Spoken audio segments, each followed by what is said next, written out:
Hey guys, I don't think I need to say much about this particular ship. It's iconic, everyone loves it, and rightfully so. So yeah, I thought I'd give it a try and build one in my usual smaller scale style. So yeah, let's take a closer look at my Republic Gunship MOC. Okay, so the first thing you'd probably think when seeing this is, wait, something doesn't quite seem right. And yeah, you would be right, of course. It's again the same thing I always preach when building scaled down models. At a certain size, you need to make a few compromises and sacrifices in terms of accuracy or function or whatever. You can't have it all, so I opted for one cockpit solution at this scale, but yeah, it works well. It doesn't look out of place or anything. I mean, of course, it loses a bit of its Mi-24 Soviet Hind helicopter in space aesthetics, but other than that, it still looks the part, in my opinion. I mean, the front section has probably even a bit more shape to it than the actual in-universe design, but I didn't want to change it. Like, I started building without a plan and ended up with this, and I like it so much that I just kept it, even if it's not 100% accurate, maybe. Staying at the front, you get the two front cannons, which are supposed to be mounted on those ball thingy swivel bricks, but I only have two of them, and in different gray shades. So yeah, I went for an alternative and for a bit smaller variant, which is just Technic ball joints with these rounded bricks. Let's just continue along the top of the ship.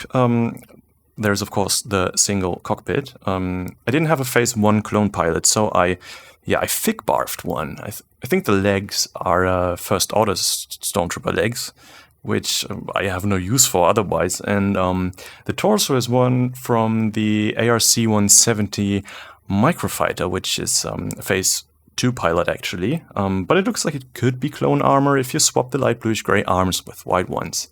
There is this breathing apparatus thingy, which is kind of important for a figure that is supposed to look like a pilot. So yeah, there you have it.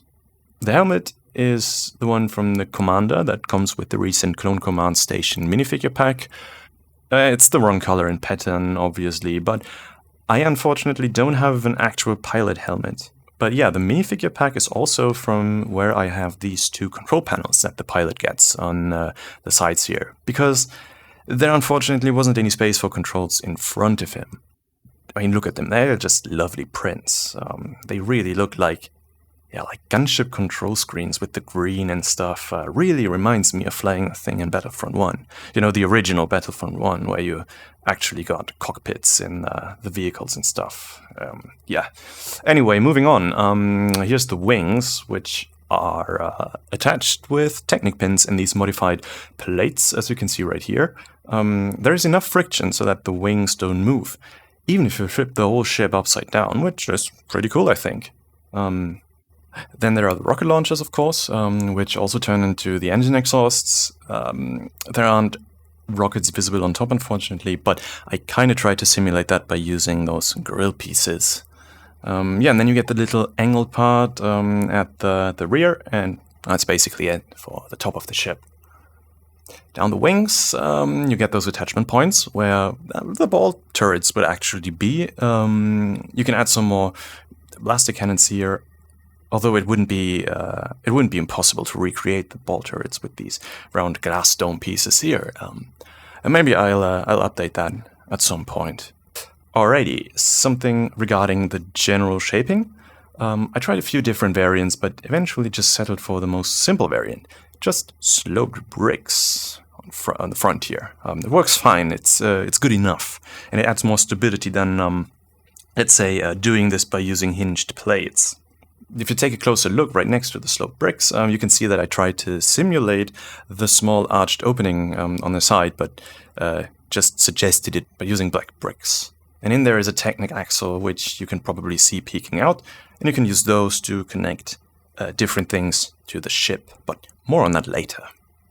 Let's move on to the doors, and let me tell you, they took me a lot of figuring out. While building, I first actually discarded the idea of giving this thing doors entirely because I just couldn't find a good way to make it all work and work in a stable way. But it just wouldn't leave me alone, so I eventually, spent a few more hours on it and found a way.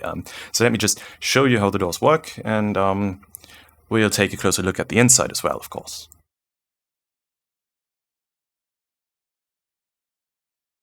You can see the mechanism here towards the rear peeking out through the ramp-like construction.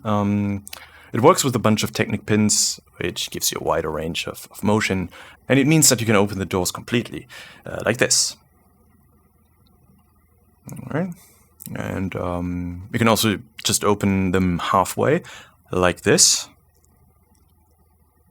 and then you can close them again.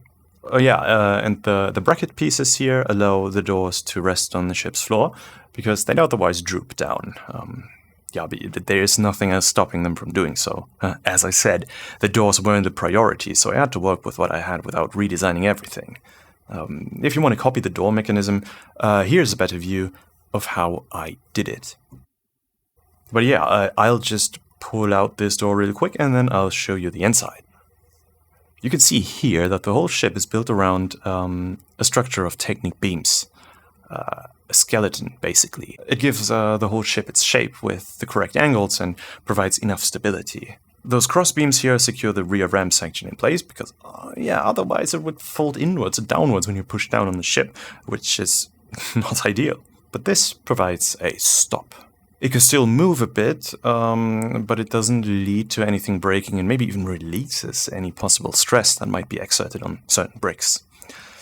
So yeah, I suppose those were the most interesting parts of the build. As I said earlier, I might change some things in the future, but so far I'm actually very happy with this design. And maybe I could even give you some inspiration by showing you those building techniques. But yeah, before I end the video, I want to just quickly get some troops in here to show you how that looks.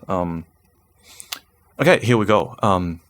You can fit 4 clones in there easily. You could probably fit more with a bit of redesigning of the floor or something, yeah, but 4 is a safe bet. So, onto the attachments. This is what it looks like with spotlights attached to the sides, like in the one Clone Wars episode. The ball joints allow them to move rather freely, while also providing enough friction for them to stay stable. And as the other attachment, I also tried to build scale-accurate ball turrets, but yes, yeah, see for yourself. Like they're not ideal and kind of flimsy, but it works, and well, it gets the point across, I suppose. Okay, yeah, that was all regarding this MOC, I think. If you have any questions or stuff you want to say, head on down to the comments, and well, yeah, just say what you want to say.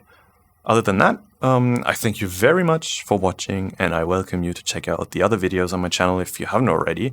Maybe there's some interesting stuff in there for you too. So yeah, again, thanks for watching, and see you on my next video.